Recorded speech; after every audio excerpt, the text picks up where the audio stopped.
오늘도 레전드 채널을 방문해주셔서 대단히 감사합니다. 시안통쾌 감동 눈물 레전드 사연 바로 시작하겠습니다. 안녕하세요. 저는 한 아이의 엄마입니다. 여러분에게 꼭 들려드리고 싶은 이야기가 있어서 이렇게 글을 쓰게 되었습니다. 저는 어려서부터 할머니 손에서 자랐어요. 부모님 모두 이혼하시고 엄마는 절 외할머니에게 맡기고 도망가 버리셨죠. 그래서 할머니가 저희 엄마이자 친구이자 전부였어요. 폐지 좋으시며 가난하게 사셨지만 손녀인 저에게는 아낌없이 무엇이든 해주고 싶어서 어떤 희생이라도 마다하지 않았어요. 저는 그런 할머니를 위해 정말 열심히 살았습니다. 제가 할 수 있는 거라고는 공부였어요.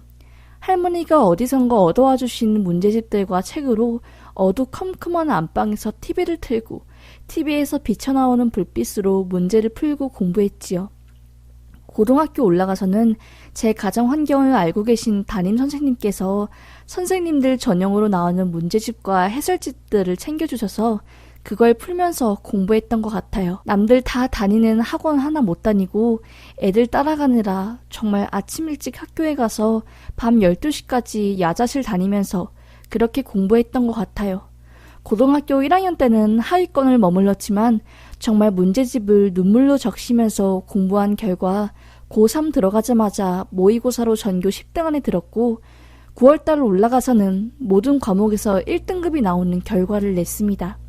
어릴 때부터 의사가 되어서 아픈 할머니를 고쳐드리고 부자가 되고 싶다는 마음을 먹었기에 항상 바라보는 목표는 단 하나였어요.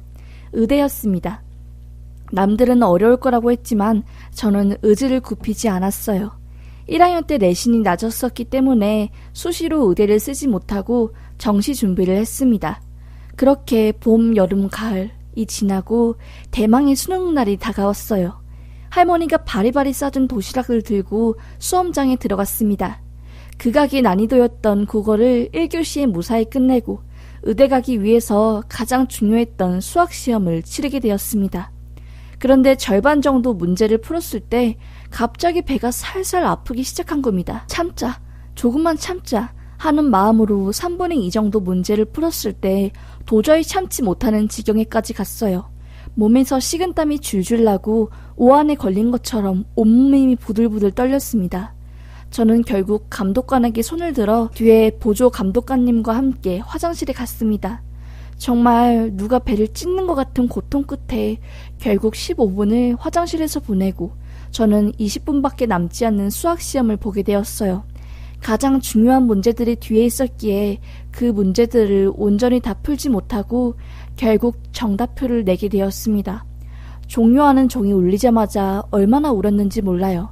시간만 있었다면 다 풀 수 있었을 텐데 왜 갑자기 가장 중요한 날에 배가 아파서 화장실을 갔는지 하염없이 눈물만 나왔습니다. 하지만 뒤에 남은 영어와 과탐을 망칠 수 없었기 때문에 그 나머지를 위해 정말 저희 모든 에너지를 쏟아 부었어요. 그렇게 시험을 끝내고 밖으로 나왔는데 할머니가 교문 앞에서 오돌오돌 떨며 기다리고 계셨더라고요.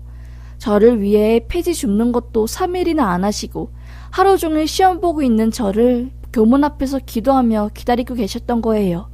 저는 할머니를 보자마자 엉엉 울었어요. 할머니는 괜찮다고 최선을 다했으면 된 거라면서 저를 위로해 주셨어요. 그렇게 우울한 하루하루가 지속되었습니다. 시험 성적표가 나왔고 예상대로 수학 점수는 처참했습니다. 제가 그토록 원했던 의대에 갈 수 없는 성적이었지요. 그렇게 저는 의대를 포기했습니다. 하지만 나머지 성적은 1등급 최상위권에 육박했기에 서울에서 내놓으라고 하는 명문대에 입학할 수는 있게 되었어요. 그렇게 대학에 입학하게 되어 저는 할머니 손을 떠나 서울로 상경하게 되었습니다. 처음으로 집을 나와 생활했고 부모님 없이 모든 걸 혼자 하려고 하니 정말 모든 게 낯설었습니다. 학교에 들어가 친구들을 사귀게 되고 선배들을 만나는 과정 자체가 너무너무 재밌고 또 새로웠어요. 그런데 그때 동아리에서 만나게 된 선배가 제 인생을 바꾸어 놨습니다. 저와는 8살 차이가 났었던 선배이고 군대 갔다 온 뒤 창업 때문에 휴학을 오래 한 선배라고 들었어요. 저는 아무것도 모르는 새내기라서 그런지 선배가 너무 신기하고 포스 있고 되게 뭐랄까 멋있어 보였어요. 저보다 훨씬 어른 같고 훌륭한 사람 같았지요. 제 동기들도 다 키 크고 어른스러워 보이는 그 선배들을 마음속으로 좋아했어요. 그런데 그 선배가 저를 좋아한다는 소문이 나기 시작한 겁니다. 저는 처음엔 믿지 않았어요. 저렇게 완벽하고 멋진 사람이 나를 좋아한다고? 하면서 애써 부정했지요. 그러다 저희는 동아리 모임과 각종 술자리를 통해 가까워졌고 그 틈을 타 선배는 저에게 좋아한다고 고백을 했지요. 기분이 날아갈 것 같았어요. 당연히 좋다고 하며 고백을 받아주었지요. 그때부터 제 인생이 꼬였습니다. 여자를 많이 만나봤던 선배는 저 같은 20살 새내기를 다루기가 너무 쉬워했어요. 저도 모르게 정신 차려보니 선배와 함께 숙박업소였고 그렇게 잠자리를 함께하게 되었어요. 무서웠지만 선배니까 남친이니까 믿고 따랐지요. 그런데 어느 날 생리할 때가 됐는데 안 하는 겁니다. 너무 이상하고 두렵고 혹시나 하는 마음에 임신 테스트기를 한 결과 2줄이 나왔어요. 세상이 무너지는 줄 알았습니다. 분명히 피임도 다 했는데 이게 어떻게 된 일이지? 하고 막막했어요. 남친한테 말하니 남친은 놀라지도 않더라고요. 정말이냐고 오빠가 책임지겠다고 하기만 했지요. 저는 그렇게 학교를 중도에 휴학하고 아이를 낳을 준비를 했습니다. 차마 할머니에게 어떻게 설명해야 할지 몰라서 제대로 말씀도 못 드렸어요. 그러다 아이가 만삭이 될 때 저는 충격적인 사실을 알게 되었습니다. 알고 보니 남자친구는 저를 본 순간부터 이 애는 내가 찜했다고, 내가 먹을 거라고, 내 거로 만들 거라면서 온 동네방네에 소문을 냈나봐요. 그렇게 저와 사귀게 되고 저와의 비밀스럽게 지새웠던 밤들을 지 친구들한테 여과 없이 다 말했나 봅니다. 나중에는 이 애랑 결혼하고 싶은데 애가 아직 너무 어리니까 나중에 더 좋은 남자 만나서 떠날 것 같다고 무섭다면서 자기가 계획을 할 거라고 했답니다. 알고 보니 피임 도구에 구멍을 저 몰래 뚫어놔 아이를 가지게 한 뒤 빼도 박도 못하게 하려고 한 속셈이었지요. 저는 결국 그놈 새끼 계획에 당했던 것이었고요. 배가 불러와 저는 어쩔 수 없이 할머니에게 이 모든 사실을 말하고 남친과 함께 살게 되었습니다. 어린 나이이고 도저히 결혼식까지 할 여유가 없었기에 저는 남자친구가 살고 있는 아파트로 들어가 혼인신고를 한 뒤 살게 되었어요. 제가 그러니까 남편이 소름 끼치는 계획을 알고 나서 울고불고 난리를 쳤습니다. 당신은 악마냐고, 어떻게 세상 아무것도 모르는 20살짜리 애를 아이 가지게 해서 오고 가도 못하게 할 수 있냐고, 다 들었다고, 학과 사람들한테 다 들었는데 어쩔 거냐면서 울고불고 했어요. 당연히 남편은 소문이라고 우리 둘 사이를 누군가 질투해서 그런 소문을 낸 거라고 둘러댔지만 저는 그게 거짓말인 줄 알고 있었습니다. 하지만 아이를 혼자서 키울 수 없었기에 그냥 마음에 묻어두고 그렇게 살았습니다. 남편이 집안은 부자였기에 거기서 나오는 생활비로 저와 아이가 살아야 했기 때문이에요.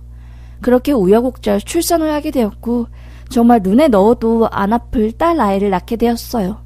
남편과의 만남은 후회스러웠지만 딸 아이를 낳게 되는 건 제 인생 최대의 축복이었습니다. 도저히 육아와 학업을 병행할 수 없었기에 저는 피땀 흘려 들어간 대학을 자퇴하고 말았어요. 이미 학교에는 저와 관련된 안 좋은 소문들이 퍼진 상태였고 다시 복학하기도 두렵고 휴학할 수 있는 기간도 정해져 있었기 때문이었어요. 그래도 딸을 위한 일이니까 후회는 없었습니다. 남편은 저와 결혼하는 이후에 태도가 싹 바뀌더라고요. 이제 저를 붙잡았으니 미련 없다는 듯이 밖에서 떠돌아다니며 여자를 만나고 있었습니다. 저는 이미 들려오는 이야기로 남편이 외도를 하고 있다는 사실을 알게 되었어요. 하지만 이 어린 아이를 아빠 없는 자식으로 키우기 싫었습니다. 꾹꾹 참으며 애만 보며 살았지요. 지금 생각하면 미련하지만요. 그런데 시간이 흘러 딸 애가 유치원에 들어가기 전에 제가 교통사고를 당한 겁니다. 술 마신 고등학생이 운전하는 오토바이에 제가 치여서 날아갔고 온몸이 으스러질 정도로 큰 사고였어요. 그 사고로 다리와 오른손 그리고 목뼈 쪽을 크게 다쳤고 출혈도 어마어마했습니다. 얼굴은 다 망가졌고요. 큰 수술 끝에 저는 겨우 살아날 수 있었어요. 의사도 죽음을 준비해야 한다고 남편에게 말했지만 저는 정말 혼자 남겨질 딸 아이를 위해 미친 듯이 힘을 냈던 것 같아요. 기적적으로 살아나 반년이 넘는 병원 생활 끝에 무사히 퇴원을 하게 되었습니다. 그런데 문제는 약물 치료 이후 엄청난 호르몬 변화로 생긴 신체적 문제였습니다. 살이 110kg까지 불어났고 피부는 엉망진창이 되었어요. 갑작스레 불어난 살 때문에 몸에는 벌건 튼살이 가득했고 얼굴도 약물로 인해 완전히 뒤집혀졌지요. 의사 선생님은 약물 부작용이라며 어쩔 수 없다고 했지만 저는 정말 너무 힘들었습니다. 쥐똥만큼 또 밥을 안 먹는데 이렇게 살이 찌니 대인기피증도 생기고 하루하루가 지옥 같았어요. 그런 저를 더 힘들게 하는 건 남편이었습니다. 남편은 저에게 막말을 쏟아냈어요. 이쁘고 나이 어려서 사귀었구만. 지금은 이게 뭐냐? 아무리 아파서 살이 쪘다고 해도 100kg가 넘어가는 게 어딨어? 너 여자 맞아? 넌 내가 바람 펴도 말할 자격 없어. 알겠어? 창피한 줄 알아야지. 하면서 막말을 서슴지 않았습니다. 제가 살찌고 난 후로부터는 남편은 기가 막힌 행동을 했어요. 대놓고 술집에 간다거나 여자들을 저희 집 안방으로 끌어들이기 시작했습니다. 하루는 애 유치원 마중 나가서 집에 왔는데 여자 2명과 나체로 안방에 있길래 소리 지르고 나가라고 했지요. 그러자 남편은 네가 뭔데 큰 소리 내면서 옆에 있는 물건을 던지고 난리를 쳤습니다. 저는 서러운 마음에 시댁에 가서 말했지요. 당신 아들 때문에 정말 죽겠다고. 내가 왜 이렇게 살아야 하냐면서 당장 이혼하겠다고 했습니다. 어디서 함부로 이혼이란 말을 짓거리냐고. 애미애미 없는 집안에서 태어나 근본 없는 년을 받아줬더니 이제 와서 하는 말이 이혼? 어디서 예의 없이 그런 말을 함부로 짓거려? 하면서 시어머니는 제 뺨을 때리시더라고요. 참다 못해 저도 왈칵 화를 냈지만 돌아오는 건 2차례 연속 뺨짓. 결국 저는 집을 뛰쳐나와 아이를 데리고 할머니 집에 갔습니다. 남편에게 이혼 선언을 하고 할머니네 집에 애를 데리고 갔어요. 어린 나이에 덜컥 임신해서 결혼 이후 죄송스러운 마음에 한 번도 찾아가지 않았던 할머니네였지만 할머니는 저를 보자마자 눈물을 흘리며 반겨주셨어요.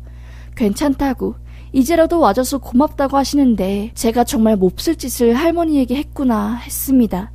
결국 저는 남편과 합의 이혼으로 마무리를 지었고 딸 아이는 제가 키우게 되었어요.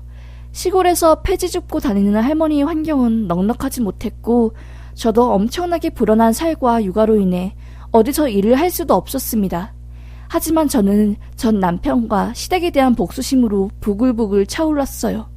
그 사람들 때문에 내 인생이 나라까지 떨어지고 힘들게 들어간 명문대까지 자퇴했는데 지금 이렇게 처참하게 사는 삶이 너무나 한스러웠습니다. 아픈데 돈이 없어서 병원도 못 가는 할머니의 삶과 가난해서 번듯한 옷도 제대로 못 입히는 딸을 보니 억장이 무너졌지요. 그렇게 저는 큰 결심을 하게 되었습니다. 다시 한번 못다한 학업의 꿈을 이루기로요. 그렇게 저는 힘겹게 다시 수험생활 준비를 시작했습니다. 어떻게든 의대를 가서 우리 집안 내가 먹여 살려야겠다. 전 남편의 코를 납작하게 눌러줘야겠다고요. 수능이 본 지 몇 년이 지났지만 그동안 공부한 짬 때문에 첫 번째 수능 시험에서는 본래 제가 다녔던 대학에 갈 수 있을 정도인 점수가 나왔습니다. 정말 딱 한 번만 더 하면 의대에 갈 수 있을 것 같은 성적이었기에 눈물을 머금고 한 번 더 수능 준비를 했습니다. 정말 아침 일찍 일어나서 할머니와 딸 아이 밥 차려주고 애 유치원 보내고 그 사이에 공부하고 유치원 갔다 온 딸에게 다시 간식 차려주고 집에서 할 수 있는 알바를 하며 틈틈이 공부한 끝에 저는 할머니와 살고 있는 지역에 있는 치과대학에 입학하게 되었습니다. 본래 의대를 선호했지만 긴 레지던트 생활을 감당할 수 없었기에 차선으로 치대에 입학하게 된 것이었죠. 저는 대학에 가서 본격적으로 과외 생활을 하기 시작했습니다. 학업을 병행하며 고등학생 과외를 하고 할머니와 딸 아이의 삶을 책임졌어요. 그리고 저는 100kg에 육박한 살을 빼기 위해 매일 밤 10시마다 줄넘기 1000개와 1시간 동안 뛰는 운동을 반복했습니다. 지금이야 말하지만 정말 죽기보다 힘들었어요. 그렇게 저는 6년간 치대 생활을 하며 살을 110kg에서 49kg까지 뺐고 과외 생활로 할머니와 딸 아이의 생활비 그리고 제 등록금까지 혼자 해결했어요. 전 남편은 한 번도 양육비를 보내지 않았습니다. 독사보다 더 지독한 놈이었지요. 저와 이혼한 뒤 저에게 썼던 수법을 똑같이 써서 대학생 새내기를 또 꼬셔서 결혼했다고 들었어요. 정말 악마 같았습니다. 저는 학교 졸업한 후 한 병원에 페이닥터로 들어가 살고 있었어요. 정말 열심히 운동을 해서 살도 쫙 빠지고 교통사고 때문에 망가진 얼굴과 피부를 돈을 쏟아부어 다시 재건했습니다. 부러진 코도 수술해서 재건하고 겸사겸사 콤플렉스였던 작은 눈도 쌍꺼풀 수술과 뒤트임으로 확장했고요.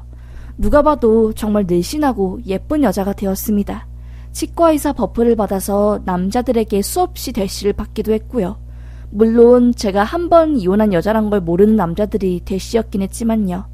이렇게 환골탈퇴하고 뼈를 깎는 노력 끝에 허름한 판잣집에서 번듯한 아파트 전셋집으로 이사가고 할머니 틀니도 새로 싹 해드리고 아이 옷도 사주었지만 저는 전 남편에 대한 분노를 잊기가 힘들었습니다.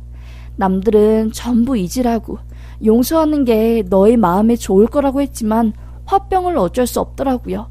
그렇게 분노를 겨우겨우 삭히며 살고 있던 중 연을 끊었던 대학 후배에게서 연락이 온 겁니다. 전 남편과 한 편을 먹고 저를 나락구덩이 인생으로 빠뜨렸던 놈들 중 하나였어요. 네가 웬일로 연락을 하냐고. 나는 전 남편과 연락 안 한 지 10년이 넘었고 번호도 바꿨는데 뭔데 연락하고 뻔뻔하게 말을 거냐고 말했지요. 그러자 그 애는 너무너무 미안하다고 하며 충격적인 이야기를 꺼내는 겁니다. 그 애가 전 남편이 차린 회사에서 일을 하고 있었는데 전 남편 회사가 엄청나게 성장을 하고 법인으로 사업장을 바꿨다고 하는 겁니다. 그리고 투자를 받았는데 전 남편의 투자금과 회사 돈을 탈세하기 위해 외국 비밀통장으로 수십억 원을 빼들였고 회사 돈을 사적으로 엄청 썼을 뿐만 아니라 회사 직원들을 엄청나게 괴롭혀서 지금 사람들이 이를 갈고 있다는 겁니다. 아마 탈세한 금액만 국세청에 신고해도 회사 망하게 할 수 있다고.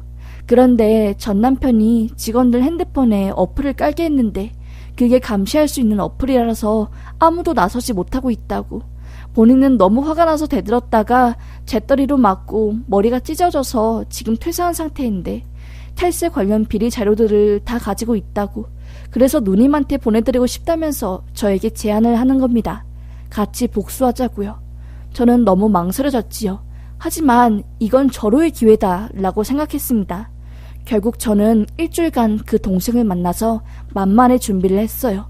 동생은 전 남편과 저를 만날 수 있는 기회를 잡았습니다. 재혼해서 애까지 있었던 전 남편은 아내 몰래 여자들을 만났다고 하더라고요. 현 아내는 그 사실을 모르는 것 같았고요. 그 동생이 전 남편에게 여자를 소개시켜주겠다고 치과 의사라고 하며 약속을 잡아놨습니다. 그리고 전 남편을 호텔방으로 끌어들였어요. 문자로 말했지요. 첫 만남에 호텔방에서 만나자고 하는 거 실례인 거 아는데 어차피 각자 가정 있고 즐기려고 만나는 거니까 바로 오라고 했지요. 전 남편은 저인 줄 모르고 싱글벙글 알겠다고 하면서 본인이 와인 사가겠다고 하더라고요. 속으로 발정난 미친놈 했습니다. 그렇게 그날이 되고 저는 호텔방에서 기다리고 있었어요. 약속 시간이 되자 호텔방으로 전 남편이 왔습니다. 저는 문을 열어주었어요. 저를 보자마자 전 남편은 너무너무 이쁘시다고 어떻게 치과 의사까지 하는 귀한 분을 제가 만날 수 있게 됐지? 영광이라고 하면서 바로 침대로 끌고 가더라고요. 살 빼고 얼굴까지 고친 저를 못 알아본 겁니다. 진짜 기가 막혔죠. 전 남편이 저를 침대에 끌고 가자마자 저는 풀스윙으로 전 남편 싸다구를 퍽퍽 날렸습니다. 갑자기 전 남편은 황당해하면서 저한테 왜 그러세요? 하면서 쫄았고 저는 말했죠. 야, 너 나 모르겠니? 10년 전에 이혼한 네 마누라야. 내가 네 때문에 죽기 살기로 살 빼고 망가진 얼굴 뜯어 고치고 악착같이 공부해서 치과대 합격했어. 10년간 네한테 복수하는 마음으로 하루하루를 살았다. 어떻게 된 게 우리 애한테 한 번은 양육비 안 보내줄 수 있니? 하면서 마구잡이로 때렸어요. 벌거숭이로 있었던 남편은 깜짝 놀라 이불을 뒤집어 쓰고 그만 때려 라고 했지만 저는 가져온 전기 충격 파리채로 남편의 온몸을 전기로 지졌습니다. 그리고는 말했지요. 이제부터 복수 시작이라고. 빈 털털이 될 준비하라면서요. 가방에서 바리깡을 꺼내 남편 머리를 고속도리로 밀어버리고 발로 침대에서 밀쳐냈습니다. 그리고 발가벗은 남편이 잡고 있던 이불을 빼고 팬티도 걸치지 않은 남편 놈을 호텔방에서 내쫓았어요. 꺼지라면서요. 전 남편은 울고불고 왜 이러냐고 옷이라도 좀 달라면서 무릎 꿇었지만 저는 가차없이 내쫓은 뒤 변태가 여기 있다고 하면서 룸서비스 전화로 신고했습니다. 저희 비명소리에 복도에 있던 사람들이 남편을 쳐다보고 난리가 났지요. 그렇게 남편은 끌려갔어요. 10년 묵은 덩어리가 내려가는 듯 했습니다. 그리고 나서 저는 국세청에 남편이 탈세한 혐의 그리고 횡령 사실을 전부 신고했습니다. 그리고 전 남편이 외도한 사실을 전 남편 아내에게 전부 증거와 함께 보냈네요. 저는 다시 아이가 있는 집으로 내려가 전 남편이 하나하나 망가지는 사실을 전해드리며 승리의 미소를 지었습니다. 국세청이 세무조사로 전 남편은 빼돌린 돈 수십억과 가산세 60%를 두들겨 맞고 몇십억 원에 달하는 돈을 세금으로 내서 빚까지 지었다고 해요. 그리고 횡령 혐의로 회사 이사들에게 고발당하고 와이프한테는 바람으로 이혼 고소당하고 난리가 났다고 합니다. 와이프한텐 그나마 남은 재산도 절반 뜯길 위험에 처했다고 들었고 횡령으로 1심 구속 형량이 떨어져서 구속돼서 감옥에서 2심 준비하고 있다고 들었네요. 얼마나 꼬시던지요. 10년을 기다려온 복수가 이렇게 시원하게 되었네요. 하지만 그동안 제가 흘린 눈물은 셀 수 없지만요. 나쁜 짓 하는 사람들은 마땅히 벌받고 착하게 사는 사람에게는 그에 맞는 결과가 오는 세상이 오길 간곡히 바라네요. 요즘은 나쁜 것들, 지독하고 독한 것들이 더 잘 사는 것 같습니다. 마음이 아픈 세상이네요. 그럼 제 사연 들어주셔서 감사합니다.